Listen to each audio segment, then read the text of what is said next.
Coucou tout le monde, c'est Aude et bienvenue dans cette nouvelle vidéo. Donc aujourd'hui nous allons attaquer la page numéro 5 et comme j'ai dit dans la dernière vidéo, ce sera un petit pop-up qui m'a encore une fois été beaucoup demandé. Donc pour commencer, nous avons besoin d'une base de page qui mesure 22 cm par 20 cm et je vais faire un pli à 1 et 2 cm sur les 22.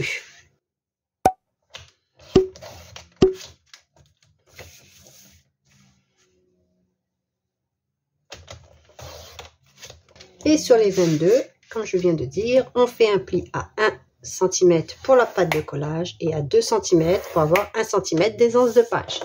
Je ne biseaute pas la pâte de collage quand c'est pour ma base de page.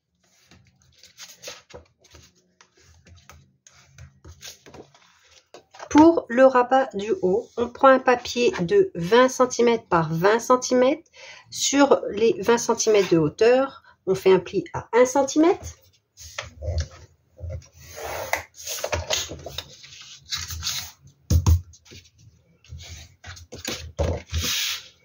Vous pouvez biseauter ici les angles, enfin avec une perforatrice d'angle, vous pouvez faire vos angles et vous biseautez la pâte de collage. Et on va venir le placer tout en haut de notre page en faisant attention de ne pas se mettre sur notre gousset d'aisance ici de la page. Nous avons exactement la même largeur.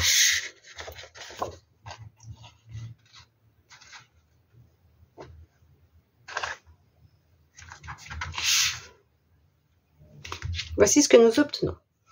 Maintenant, nous allons nous occuper du mécanisme du pop-up. Donc, si vous avez les fichiers de découpe, vous avez ceci avec les lignes de pli. Je vais en faire un avec vous pour vous montrer, ce sera plus facile pour comprendre. Pour ce mécanisme, il faudra le faire donc 2 fois. On prend un papier de 19 par 4 cm.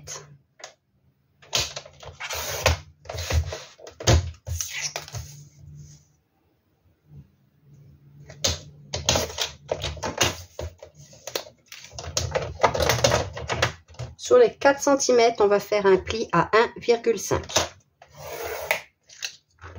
Alors, je vais mettre le 1,5 vers le haut. Je vais faire des repères. Alors, sur ce pli que nous venons de faire, je vais faire un repère à 4 cm. Sur le bas, je vais faire un repère à 1,5, 6,5. Maintenant, je vais tirer les diagonales en reliant mes repères du bas au repère central. Avec la règle là, ce sera mieux.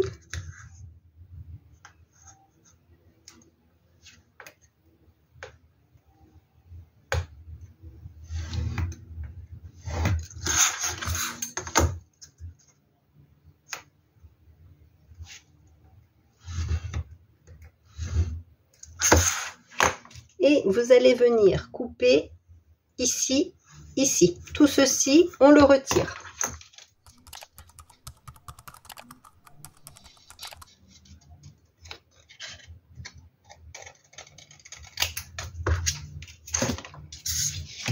Et vous obtenez la même chose que moi. Et ceci, on le fait 2 fois. Donc, c'est le même, mais après, on va en mettre un de l'autre côté pour avoir face à face.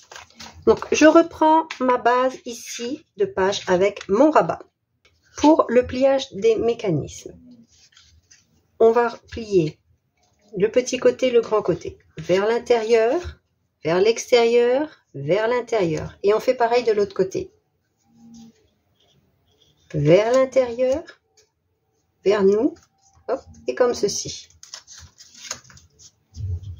On rabat, on rabat. On rabat. On rabat toujours par le dessus. On vient par-dessus. Là, on vient encore par-dessus. Et encore, on vient par-dessus. Pour le collage, on va faire coïncider notre pointe ici avec la ligne de pli de notre rabat. Et le bord ici avec le bord de notre page. Donc, attention, pas sur les lignes de pli. Donc, ça correspond aussi à cette ligne ici.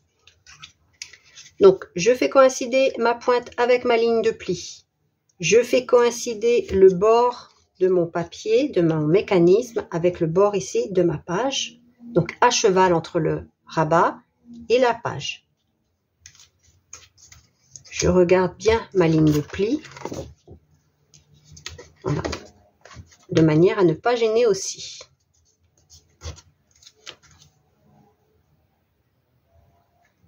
Comme ceci, hop, et je vais venir coller cette bande ici, la petite de 1,5 cm.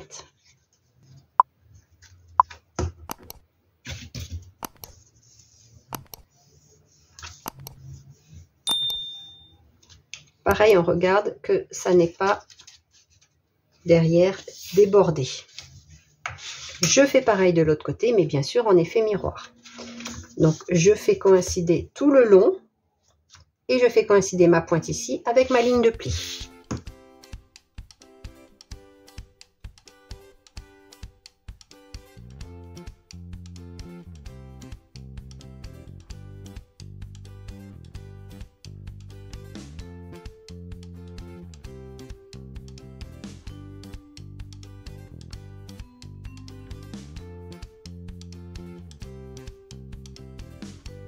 Je replie et je mets de la colle ici.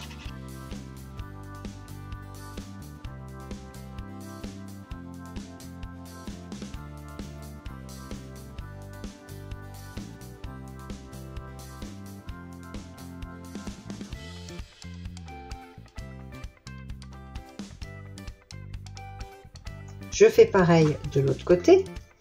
Donc, je plie, je rabats.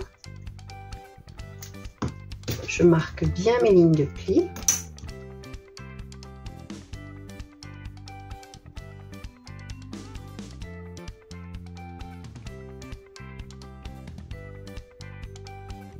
Notre mécanisme est fait.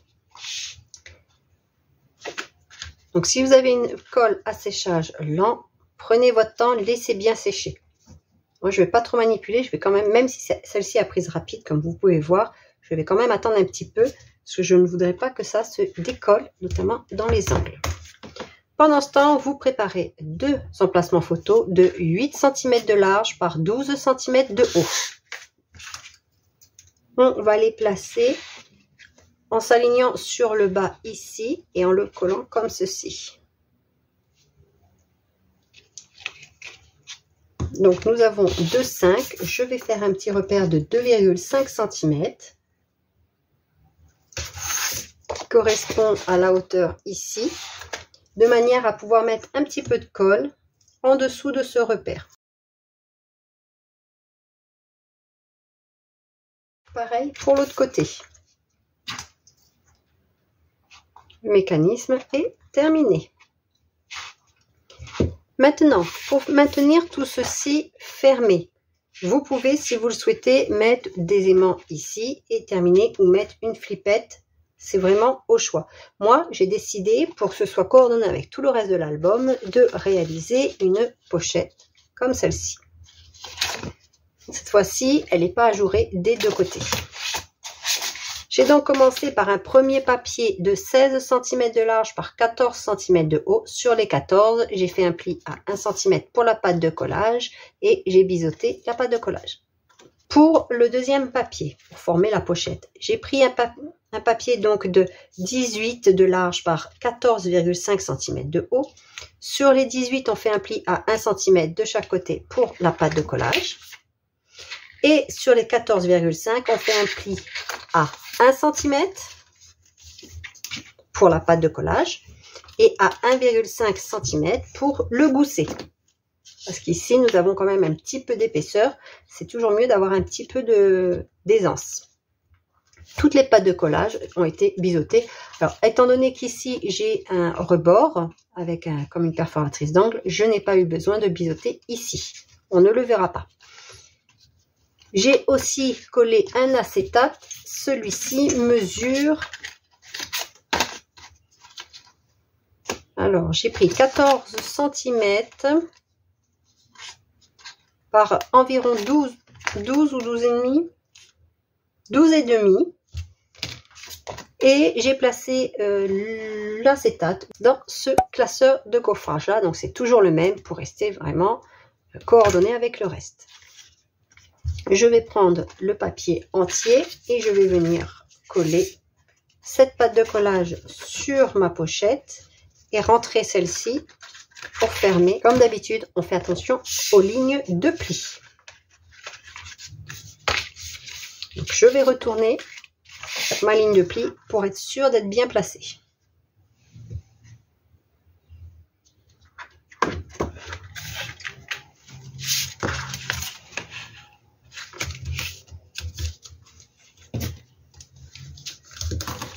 Je viens coller cette pochette ici en bas au niveau de ma base comme ceci.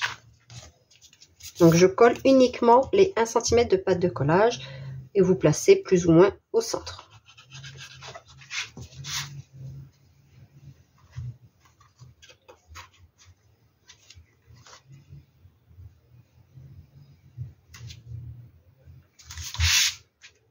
À l'intérieur ici, j'ai prévu une petite pochette, toujours pour rester dans l'esprit pochette de cet album. Et je vais coller toutes mes pâtes de collage au dos du papier imprimé. De ce fait, j'ai coupé le papier imprimé qui vient ici. La pochette mesure donc 16,8 de large. Pour rappel, je prends toujours 2 mm de plus qu'ici. Ici, j'ai 14,6. Plus 1 cm de chaque côté, ça fait 16,6, plus 2 mm, ça fait 16,8. En fait, je prends 1 mm de plus de chaque côté de ma page, afin que lorsque je vais plier mes pâtes de collage au dos, je ne me retrouve pas avec une page qui gondole parce que trop serrée par rapport au pli. Donc je répète, 16,8 par 6 cm de haut. Donc 6 cm avec l'onglet de 1 cm. Donc c'est l'hauteur maximale que je vous propose. 6 à 6,5, pas plus. Donc vous n'êtes pas obligé de faire l'onglet ou vous le rajoutez ou vous faites une encoche avec les perforatrices pour les enveloppes par exemple. Donc vous gardez vos 6 cm et vous faites une encoche au milieu. Donc ce sera le contraire d'un onglet. Et vous faites une pâte de collage d'1 cm de 3 côtés. Et si vous faites comme moi, coller au dos de vos papiers imprimés, je vous conseille de biseauter en totalité. Donc une belle ligne droite ici pour éviter les surépaisseurs. Et comme je viens de vous dire, je colle donc au dos de mon papier imprimé. Ce papier va venir ici. Ensuite, j'ai prévu le papier qui vient ici et ici. J'ai prévu aussi le papier imprimé qui vient ici. Et tous les petits morceaux de papier pour coller de part et d'autre du mécanisme. Et maintenant, je viens placer l'aimant qui va permettre de maintenir tout ceci fermé. Et je collerai tous mes petits papiers imprimés par la suite en musique.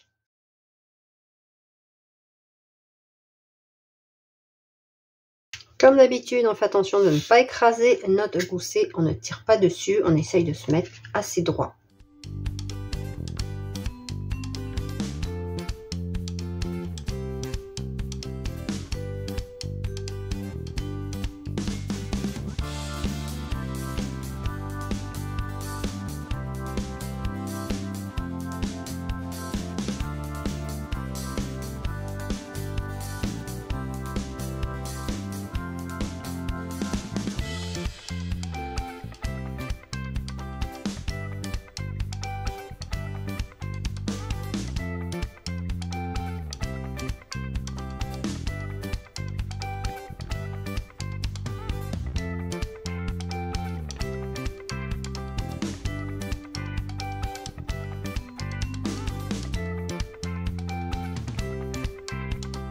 J'ai aussi ceci.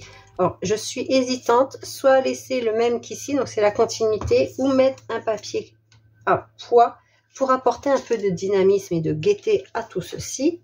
Donc, je suis vraiment hésitante pour ceci, mais je pense que je vais remettre ça par-dessus. J'aurais dû regarder avant même de coller. C'est pas grave, en scrap, on peut modifier. C'est vraiment quelque chose qui est toujours compliqué de savoir quel papier imprimé on va mettre ou pas. Donc, quand j'ai des chutes, vous voyez, là, c'est des petits morceaux, j'ai pu découper dans ce qui me restait en papier. Il me reste à découper encore les petits triangles ici pour mettre ici. Et ensuite, moi, je vais mettre un papier imprimé sur le devant. des deux côtés. Et en dessous, je ne mets rien. Je mettrai probablement une petite bulle de dialogue photo ici. On ne met pas d'épaisseur pour ne pas gêner ici. De même ici, je vous conseille de mettre une simple carte. Évitez de mettre quelque chose d'épais pour ne pas gêner après notre mécanisme par la suite. Ici, j'hésite à mettre ce papier. Je sais pas. Ben, dites-moi en commentaire, vous, lequel vous préférez. Le papier à pois ou le papier un peu plus, on va dire, vintage. C'était la continuité de celui-ci. Mais j'avais aussi découpé à pois parce que j'étais hésitante pour faire à pois comme le mécanisme et comme la pochette de devant.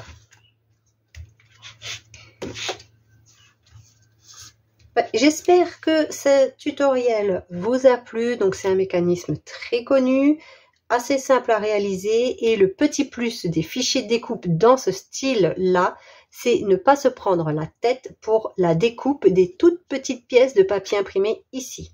Mais moi, j'aime bien mettre du papier parce que ça consolide notre mécanisme et ça évite, par exemple, de plier ici avec le temps. Donc, j'espère que ce tutoriel vous a plu. Si c'est le cas, surtout, n'hésitez pas à le dire en commentaire. Je suis vraiment ravie de lire tous vos commentaires. J'essaye, comme je le dis à chaque fois, d'y répondre. Et je tiens aussi à remercier toutes les personnes qui laissent un avis en boutique. Par contre, des fois, je ne comprends pas, j'ai 2,5 ou 3 sur 5 et par contre le commentaire est très positif. Livraison rapide, ode à l'écoute, les papiers sont magnifiques. Enfin, j'ai des trucs très positifs, mais la note ne reflète pas du tout le commentaire laissé. Je comprends pas, alors n'hésitez pas à dire s'il y a des choses à améliorer. Si je peux le faire, bien évidemment que je le ferai. Après, si je ne peux pas le faire, je le dirai aussi et je dirai aussi pourquoi je ne peux pas le faire. N'oubliez pas que la livraison, même si c'est une livraison numérique, parce que c'est par mail, ça reste une livraison. Si je ne vous envoie pas le lien par mail, vous n'êtes pas livré. Numériquement, mais vous n'êtes pas livré. C'est aussi pour ça que la livraison est dite gratuite. De même, l'emballage, si vous souhaitez savoir un petit peu ce que c'est, vous n'allez pas recevoir un carton, c'est bien évident parce que c'est numérique, mais vous avez des dossiers. Donc chaque pack a son dossier. Dans le dossier, vous avez des sous-dossiers bien souvent. Les noms de chaque papier, de chaque élément sont nommés. C'est pas, je vous mets pas 1, 2, 3, 4, 5, 6, 7, 8, 9, 10. Et si vous n'avez pas le visuel, si vous avez juste la liste qui apparaît, vous ne savez absolument pas de quoi il s'agit. Donc il y a toujours un nom. Bien sûr, il y a le nom du fichier, le nom de la collection. Ainsi, si vous faites un copier-coller d'un papier dans une autre collection, il ne va pas prendre la place de l'autre, se mettre par-dessus et effacer l'autre, par exemple, ce qui peut arriver par inadvertance lorsqu'on a exactement le même nom. On peut faire remplacer le fichier, on met oui, et du coup, on a perdu le premier. Là, il n'y aura pas ce souci-là parce que vraiment, chaque fichier est nommé individuellement. Il n'y aura pas deux fois le même nom. De manière à ce que si vous avez un papier bonus qui est scénique et un papier scénique, si vous mettez tout dans le même dossier, parce que vous pouvez très bien vous rassembler tous les papiers dans un seul et même dossier pour éviter d'avoir 3-4 dossiers à ouvrir si vous voulez avoir un visuel général, vous pouvez tout faire copier-coller dans un seul et unique dossier. Vous aurez absolument tout dans un seul dossier en l'ouvrant, mais chacun sera nommé et donc placé aussi à suivre et ils ne seront pas mélangés à l'intérieur. Donc voilà, c'est ce que je voulais dire. Donc je pense que peut-être, en fait, quand j'ai des notes comme ça de 2,5, de 2 ou de 3, il se peut aussi que ce soit parce que la livraison ou l'emballage n'a pas été noté, parce que c'est vrai que vous n'êtes peut-être pas habitué au digital et vous êtes surtout habitué à recevoir par la poste. Donc vous avez une livraison physique et vous avez un emballage physique. Ici, c'est numérique, donc pas physique, mais ça en reste quand même. Donc voilà, je voulais faire une petite aparté, donc je l'ai faite en fin de tutoriel parce que ça ne concerne pas tout le monde. Et j'espère donc que ce tutoriel pour réaliser ce pop-up très connu vous a plu. Si c'est le cas, n'hésitez surtout pas donc à le dire en commentaire. Et je vous dis à bientôt pour la dernière page de cet album. Bye bye, scrapez bien et prenez bien soin de vous.